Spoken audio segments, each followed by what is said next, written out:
In ko smo že ravno pri siru, tukaj je še novica iz Sirije. Sirije. Dobro, a?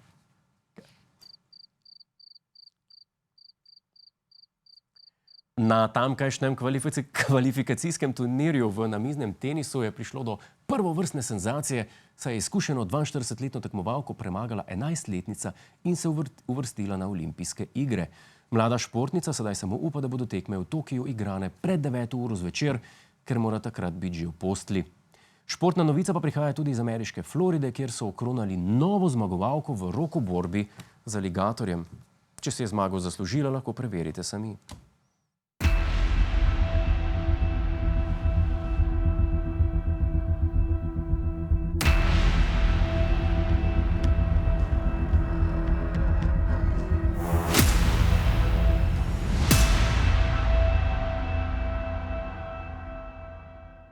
Pri tem tekmovanju nam ni čisto jasno, kako zmagaš, nam je pa kristalno jasno, kako izgubiš.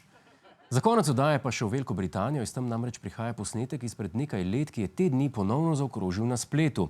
Prikazuje pa ljubitelja mačk, ki je našel inovativen način, kako svojega hišnega ljubljenčka po prezgodnji smrti čim bolj približati nebesom. Poglejmo. There he is. Orville Copter.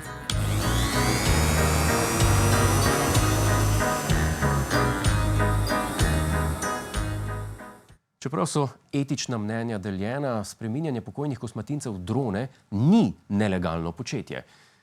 Če torej v zraku zagledate sosedovo pokojno mačko, hrčka ali pa celo psa, ne klicati policije. Vsekakor pa jo pokličite, če tam zagledate njegovo babico. Pa še rešilca povrh, kdaj še živa.